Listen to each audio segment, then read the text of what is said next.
And I just have a couple of questions about the NBN. I will ask the NBN this later, but I'm interested because there's been some public claims from the Shadow Minister, David Coleman, about how pricing changes are operating here. And so in October 23, the ACCC accepted the special access undertaking for NBN Co. Can you just step out for us what impact that has had on wholesale prices across particularly the 6 residential plans that NBN have? Thanks, Senator. I think the basic characterisation of the impact of that accepted SAU is that it has seen wholesale prices for the core or the main residential type services reduce. Reduce. So let me try and frame this question, because that was my understanding, but I saw the commentary from the Shadow Minister saying that it had ticked the prices up. So just wanted to really confirm, is there another way of looking at that you might interpret it in that manner? Senator, as I understand it, and based on the sort of information in the previous wholesale pricing arrangements and the new wholesale pricing arrangements post the SAU, it's pretty clear that the wholesale prices from NBN have dropped. So across the 1 gigabit plan, the 250 megabit per second plan, the 100 megabit per second plan have all seen drops in monthly prices in the order of $10, $8 and $3 across those particular plans. We've seen... Would that be in line with inflation or above or below? That would be considered. That is below inflation. The one product where there has been there is one product where there has been a small increase of around 2% based on what we know of the way the product is used, is the 50 megabit per second plan. So to your last point about how that fits with inflation, it is considerably below the current level of inflation, which I think is somewhere in approaching the 4% mark. But so there's been a 2% wholesale price increase on average for that product, given the way it's used. Otherwise, the higher speed products I ran through have reduced, and there is a new entry-level low-speed product, which is now $10 cheaper than at a wholesale level than the previous entry-level product. So the special access undertaking was adjusted. So it was originally made in 2022. Is that correct? There was a first version which was then rejected by the ACCC, and then a revised one which was accepted, or a variation to the SAU, technically speaking, which was then accepted by the ACCC. That's right. And why was it rejected? Look, I can't remember all the details of the ACCC's rejection, but or the challenges with it. There was certainly, it was quite different in a number of ways from the one that has been accepted, including with respect to pricing. The pricing proposals in that previous SAU, from memory, allowed scope for prices to go up by at least inflation, and I think it was inflation plus 2 or 3% from memory. So but given inflation at the moment, that would have been quite significant impact on households. That's right, Senator. I probably need to take on notice the details of that first one, but that was rejected. But it was of that order. So I'm still confused as to, and I'm not asking you for a comment here. I'm just editorialising. The Shadow Minister David Coleman would say that the revised SAU done by the current government had ticked up prices when the SAU that his government had put forward previously had significantly allowed price increases.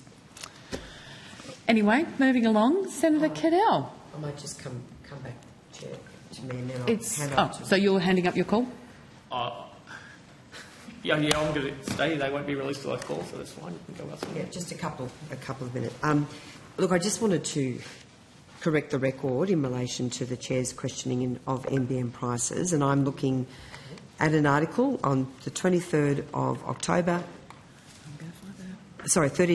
2023, Australians to be slugged more by telcos for NBN access on low-speed plans.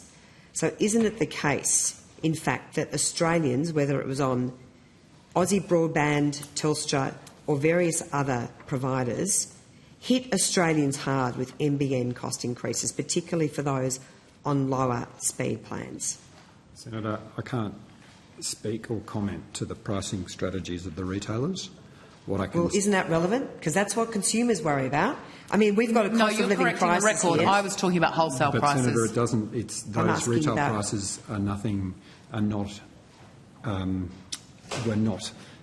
not set through the SAU process. The thing I would go to is to say, from a perspective of the NBN and its the regulated framework in which it operates, and the SAU that was ultimately accepted across the residential products. And I've explained the difference with the 50 megabit per second plan, which did have a small increase at the wholesale level of approximately 2%. Prices went down at the wholesale level. So prices went down at the wholesale level, you're saying, but isn't what's important for Australians is what they pay? Well, we've got a cost of living crisis in this country. So you're saying to me that you're not aware that retail prices have gone up?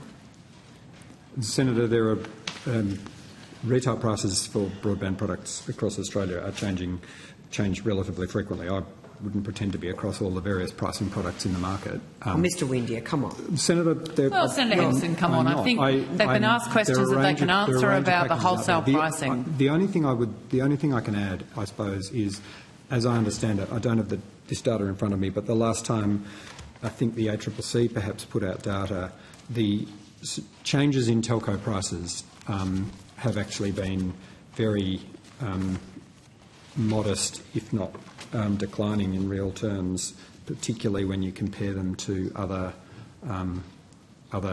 standard items that people purchase across the economy. But that's a generalised comment across telecommunications prices. I don't have the detail in front of me on that. Well,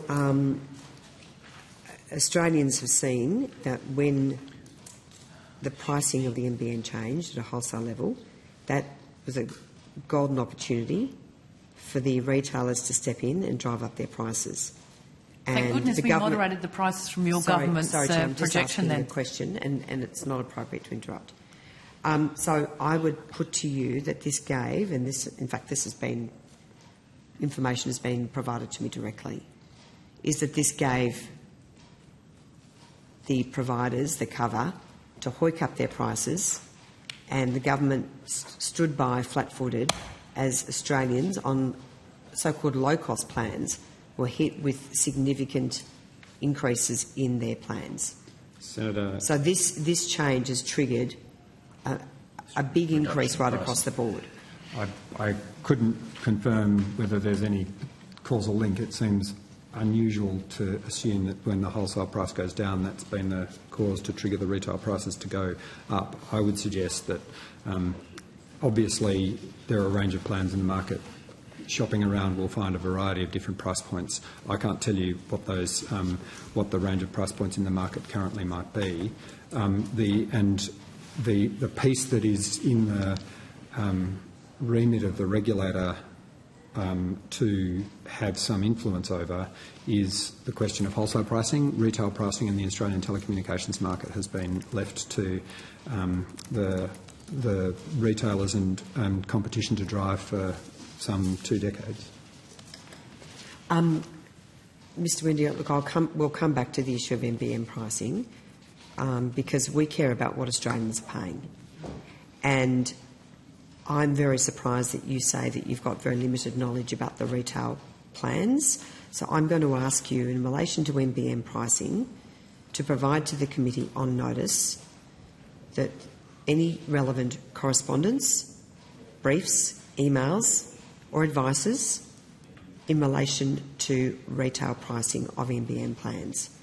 Because I would think that the department would or should be cognisant and even providing the Minister advice with what's happened to retail prices. Happy to take that on. I really do challenge the way you've characterised this. And secondly, I would put to you, and it's been put to me directly by one of the providers, this change in pricing absolutely gave the green light for the telcos to step in and hoik up their prices. And if you don't think there's any causal link, then I don't think, Mr. Windy, you've been doing your homework. The causal link is a reduction in wholesale prices and an increase in that's retail. right, Mr. Betts. Well, because it's an interesting theory. Because the telcos use the price change as a cover to go bang. We're going to hit Australians hard with increases. So you're saying by the fact that you're suggesting there is no evidence of a causal link is, I would put to you, ridiculous. Sorry, Senator Minister, could you just? I was just saying it sort of. It's just extraordinary. We're hearing a story that by wholesale prices being reduced, that somehow is the fault of the Australian government, because you're saying that it increased. So by lowering wholesale prices, you're saying that's increased retail prices. So you can only imagine what, if you extrapolate that out, if we'd gone with the original SAU that was rejected by the ACCC, Chair, what that might have done. I'm just keen. Well, Chair, I do have the call, so I'm going to finish up now. We will come back to this. Mr. Windia, as I say, I'm very surprised that you don't see any causal link. That's completely contrary to the advice that we've received. We will raise this again. But Telstra, Optus, Foxtel and Aussie Broadband all announced price increases to come into the effect at the end of November on their 25 and 50 megabit per second plans. And so literally these changes came in directly after the new pricing agreement.